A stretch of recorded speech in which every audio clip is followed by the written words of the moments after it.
Something happened inside the Los Angeles Lakers organization that the league did not want getting out. Something raw, something real, something that ripped the mask completely off a situation that has been held together with tape and silence for over a year. And the moment that footage hit the internet, nothing was ever the same again. The basketball world did not just react, it erupted. Every single corner of social media went into complete meltdown. Millions of views in hours, coaches getting exposed, players getting called out, a father reaching his absolute breaking point in front of the entire world. And sitting right in the middle of all of it, under the brightest and most brutal spotlight in professional sports, was a 20-year-old kid who had already survived something that should have ended everything before it even began. This is not just a story about fight footage. This is not just a story about a rookie struggling. This is a story about betrayal, about survival, about a war that was being fought on multiple fronts at the same time. And by the time you finish watching this, you are going to understand why everything you thought you knew about this situation is only half the truth. Let us start with what actually happened and why the internet lost its mind so completely and so suddenly. Because the way this story spread was not normal. It was not a slow build, it was an explosion. Within hours of these so-called fight videos surfacing, the thumbnails were everywhere. Clenched fists, sideline screaming, the words explodes and attacks and shocking plastered across everything in giant red letters. Every platform, every feed, every scroll. Bronny James, Lakers players, fight footage. The narrative was the same everywhere you looked, and it was moving at a speed that told you immediately something had touched a nerve so deep and so raw that millions of people could not look away. But here is the thing that nobody was saying out loud while they were busy clicking. The reason this story hit so hard had nothing to do with the footage itself. It hit hard because of everything that had already been building for months inside that organization. Because the pressure cooker was already at maximum heat long before any of these clips ever showed up on your timeline. And to understand why this particular fire spread so fast, you have to go back to where the fire was first lit. You have to go back to draft night 2024. When the Los Angeles Lakers selected Bronny James with the 55th pick in the 2024 NBA Draft, the basketball world did not just split, it shattered completely into pieces so sharp that people were still cutting themselves on them over a year later.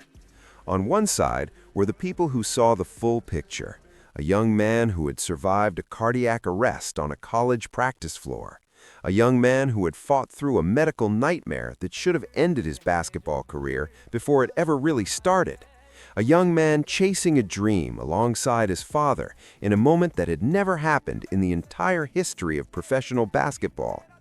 On the other side were the critics, and the critics were not quiet. They pointed directly at the numbers. 4.8 points per game at USC on less than 37% shooting from the field. 4.3 points in Summer League on 22% shooting. Numbers so far below the standard for an NBA prospect that several analysts said flat out that there were hundreds of players more deserving sitting at home waiting for a phone call that never came. And then came the reports that made everything more complicated. Agent Rich Paul had allegedly discouraged other teams from drafting Bronny, essentially ensuring that the only landing spot available was Los Angeles. And the deal itself raised eyebrows everywhere. A 4-year, $7.9 million guaranteed contract for a second-round pick. Charles Barkley said it was unearned. Vlade Divac said players who deserved that opportunity had been robbed of it.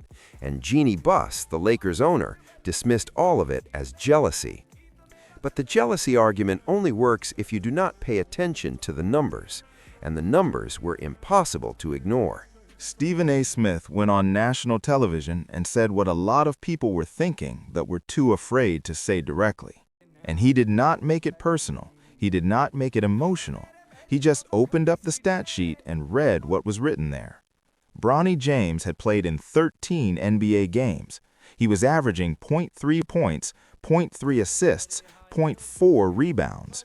In those 13 games combined, he had shot 1 for 16 from the field. 1. And he had gone 0 for 7 from three-point range. 0 for 7. Let those numbers sit for a second. Think about what it takes to shoot 1 for 16 from the field in 13 NBA games combined. That is not a slump. That is not bad luck.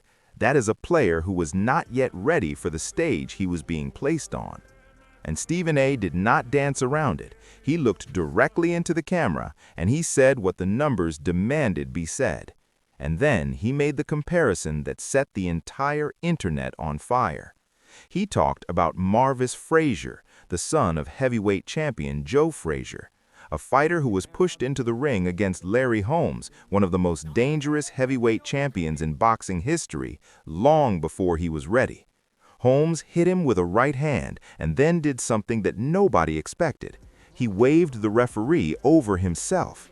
He waved the referee to stop the fight because he did not want to keep hurting a young man who should not have been in that ring yet. Stephen A. was not just making a boxing analogy, he was making an accusation. He was pointing directly at LeBron James and saying that the most powerful man in basketball was allowing his own son to take shot after shot after shot on the biggest stage in the sport without stepping in to protect him. And the people watching knew it, and LeBron James knew it. And that is what turned this from a basketball debate into something far more serious and far more personal. The coach who finally said enough. On November 18, 2025, the Los Angeles Lakers were playing the Milwaukee Bucks, and head coach J.J. Redick, a man who had been carefully managing his relationship with LeBron James all season while simultaneously trying to extract something useful from Bronny's limited appearances, finally reached a breaking point on the sideline. Cameras caught everything, every word, every gesture, every second of a moment that was raw and real and completely unfiltered. Redick was yelling at Bronny to shoot the ball, not asking, not suggesting, yelling. Because Bronny had passed up multiple wide-open shots in a row, shots that any NBA player at any level is expected to take without hesitation, shots that the offensive system had been specifically designed to create for him, and Bronny kept passing. 4 minutes, that is how long Bronny stayed on the floor, 4 minutes before Redick pulled him. He played 10 total minutes in that game and attempted exactly 2 shots, 2. And when the cameras caught Redick's reaction on the sideline, every single sports media platform in the country ran the clip. They called it explosive. They called it shocking. Some of them called it a fight. It was not a fight, but what it was is something even more important. It was the moment that exposed the tension that had been building quietly inside that organization for weeks. Because the question was not just about Bronny hesitating to shoot. The question underneath that question was much bigger. How long could the Lakers keep putting a player on the floor who was not producing at the NBA level, simply because of who his father was? And how long would J.J. Redick keep swallowing that frustration before it came out in exactly the way those cameras captured? Bronny handled it with a maturity that honestly surprised people. After the game, he said straight out that when the ball gets to him and he is open, he has to get a shot off. No excuses, no finger pointing, no going on social media to fight back, just accountability, clean and simple. And the fact that a rookie could respond to that level of public embarrassment with that kind of composure told you something important about who Bronny James really is underneath all the noise. The confrontation that changed everything. But the moment that took everything from loud to absolutely deafening happened on March 7, 2025, after a Lakers win over the Knicks. And it did not involve teammates. It did not involve coaches. It involved LeBron James walking across the court directly towards Stephen A. Smith and delivering a message that the entire basketball world felt all the way from courtside. The cameras got every second of it. No punches, no shoves, just words. But the look on LeBron's face told you that words were more than enough. This was a man who had been sitting on something for weeks, a man who had watched his son get dissected on national television night after night, a man who had read every headline, heard every take, seen every thumbnail with his kid's face on it, and a man who had finally made the decision that he was done watching from a distance. He walked up to Stephen A. and told him directly to stop going after Bronny, face to face, no middleman, no statement through a PR team, no carefully worded social media post that lawyers had reviewed first. Just LeBron James standing right in front of the man who had been making the most noise, delivering the message himself. Stephen A. confirmed it on his own show afterward. He said LeBron came at him speaking as a father, not as a basketball legend, not as a four-time champion, not as the greatest player of his generation, as a father who had heard enough and was not going to hear any more without saying something about it. And here is what made that moment hit so much harder than anything that had come before it. LeBron had been patient. That patience was over. When LeBron sat down on the Pat McAfee show after that confrontation, the room felt different. The energy was different. Because this was not LeBron, the media personality, carefully managing his image. This was LeBron, the father. And the two are not the same person at all.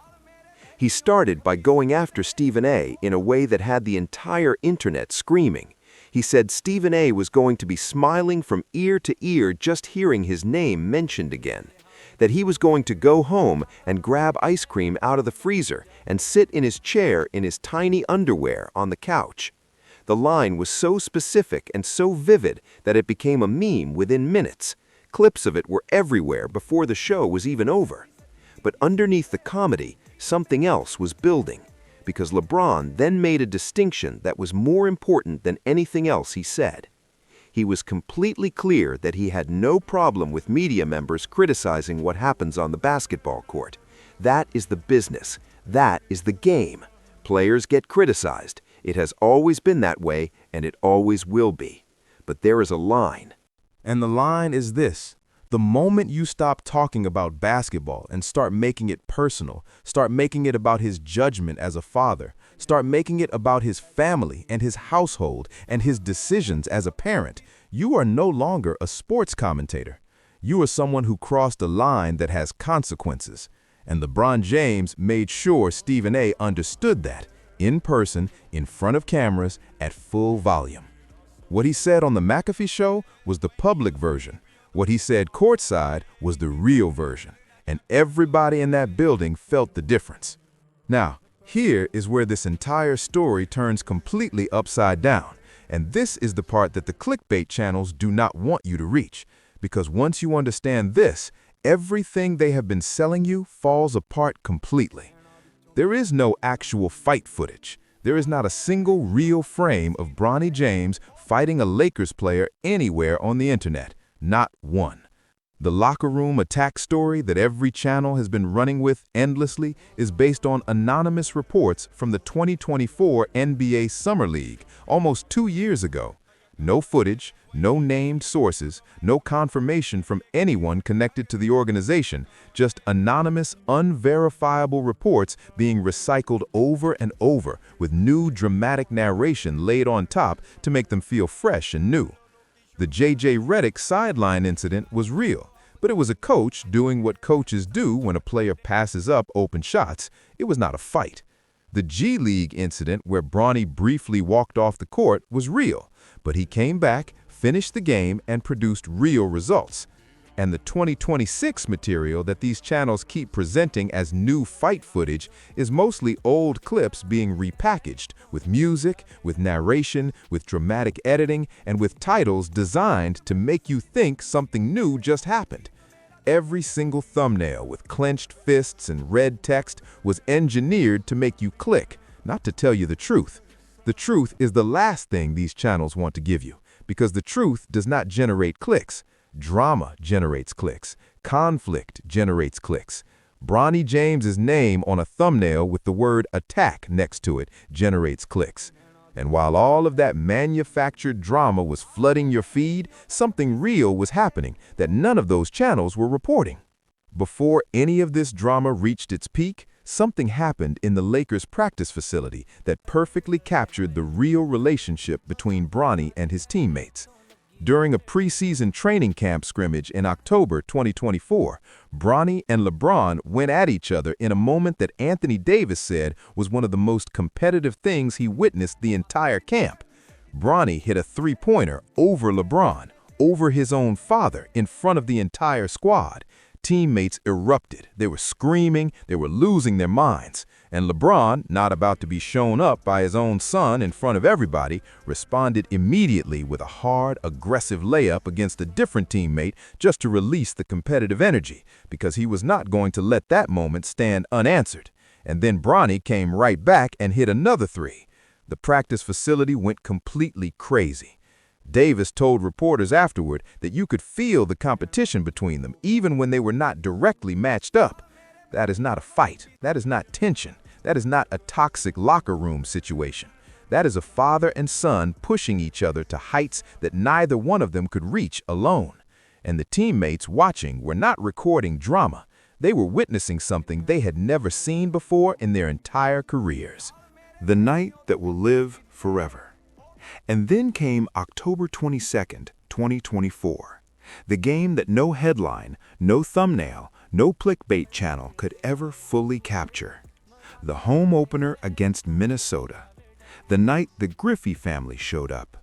Ken Griffey Sr. and Jr., the only father and son in baseball history to play on the same team, came specifically to witness what was about to happen in another sport, because they knew what it meant better than anyone else alive. LeBron and Bronny took the floor together in an NBA game for the very first time in the history of professional basketball. 2 decades of building, one cardiac arrest that almost ended it, one draft process that the entire world had an opinion about, one summer league that made people doubt everything, and then one moment. One announcement from the public address system, one roar from the crowd that hit every single person in that building in the chest and did not let go. LeBron described it on the McAfee show in a way that made the room go completely silent. He said he was not physically there when it happened. His body was on the court, but his mind was somewhere else entirely. He was floating. He was processing 20 years of professional basketball, the fear that gripped him on the day his son's heart stopped beating on a college practice floor, the comeback that defied everything the medical world said was possible, and now this moment, this specific, unrepeatable, once-and-forever moment happening in real time in front of his family. He said he had spoken this dream into existence. He had said it out loud, and it had come true. And standing there on that court, he did not know how to hold all of that at the same time. The part nobody was brave enough to say. Here is the context that Stephen A. and every critic carefully stepped around when they were building their case against Bronny. The context that changes everything when you actually sit with it for more than 5 seconds. Bronny James was 19 years old when his heart stopped beating during a practice at USC, a birth defect that nobody knew about because nobody would have ever discovered it if Bronny had not been pushing his body to the extreme limits that elite basketball demands every single day. And after he survived, after he fought his way back, LeBron shared something that a close friend had told him, a friend who went through his own cardiac arrest at 23 years old. And that friend told LeBron honestly that it took him 2.5 full years to feel completely normal again. Bronny was 19, his friend was 23. And yet less than 2 years after his heart stopped beating on a college practice floor, Bronny James was competing in the NBA and the G League simultaneously. Not hiding, not resting, not using what happened to him as an excuse to step back from the pressure. He was out there every night competing against professional basketball players while his body was still learning how to be what it used to be. And when LeBron put that timeline into words, even the people who had been the most vocal in their criticism went quiet for a second. Because there is a difference between a player who struggles because of lack of ability and a player who struggles because the most serious medical crisis of his life happened less than 2 years ago. Those are two completely different situations, and the basketball media treated them as if they were exactly the same thing. And then came the moment that destroyed every narrative that had been built against Bronny James in one single performance: the G League game, the 39 points, the performance that did not just surprise people, but genuinely shocked them. Because this was not just a good game, this was a statement. This was a young man who had been counted out, written off, laughed at, made into a thumbnail, and made into a punchline, going out on a professional basketball floor and dropping 39 points on grown men in the most dominant performance of his career. And when LeBron told McAfee about what Bronny said after that game, what he was upset about after scoring 39 points, the answer stopped everyone dead in their tracks. He said Bronny was mad, not happy, not relieved, not celebrating, mad, because he had missed a technical free throw. He told his father, "I could have had 40. That is not a kid who is overwhelmed by the spotlight. That is not a kid who is surviving on his father's name. That is a competitor, a real, genuine competitor who scored 39 points in a professional basketball game and walked off the floor angry about the 1 point that got away." That competitive fire is not something you can manufacture. It is not something any amount of nepotism or favoritism or second-round draft picks can give you. Either you have it or you do not. And Bronny James has it. And LeBron knew it before anyone else did. He said he was super proud of the development from the moment Bronny was drafted to right now. Not proud of the milestones, not proud of the records or the moments or the history. Proud of the development. Proud of watching a kid get knocked down over and over again in front of the entire world and get back up every single time, without making excuses, without complaining, without asking anyone to go easy on him. What this all actually means. Here is the cold truth that every single viral video, every clickbait thumbnail, every anonymous locker room report, and every dramatic retelling of fight footage that does not actually exist has been hiding from you. This is not a story about a kid who does not belong. This is not a story about a toxic locker room, or a war between teammates, or a coach who snapped. This is a story about what happens when a young man who survived something that almost killed him steps onto the biggest stage in professional sports with the most famous last name in basketball and decides that none of the noise is going to stop him. Not the critics, not the media, not the clickbait channels recycling old clips with new dramatic narration, not the coaches yelling from the sideline, not the numbers from the first 13 games, not any of it. Every time someone declared that Bronny James had no business being in the NBA, he showed up the next day and worked. Every time a headline called him a charity case or a nepotism pick or a distraction, he put on his shoes and practiced. Every time someone made a thumbnail with his face and the word attack next to it, he went out and hit a 3 in the G League and then complained afterward that he should have had 4 more points. And LeBron James, a man who has seen everything this sport can throw at a person, who has lived under this level of scrutiny for over 2 decades, watched his son handle all of it and said something that hit harder than any stat line or highlight reel ever could. He said he did not know if he himself could have handled the same pressure at 20 years old. The greatest player on the planet looked at his son and said, "You might be tougher than me." So the next time you see a thumbnail with clenched fists and Bronny's face and the word fight written across it in red letters, remember what you learned here today. Remember the numbers that changed. Remember the 39 points. Remember the 1 missed free throw that made him angrier than any of his critics ever could. Remember the cardiac arrest. Remember the father floating on that court because he could not fully process the fact that the dream he had spoken out loud had actually come true. And then remember this: the fight footage they keep selling you is not real. But the story of what Bronny James is actually becoming, that is more real than anything they will ever put in a thumbnail.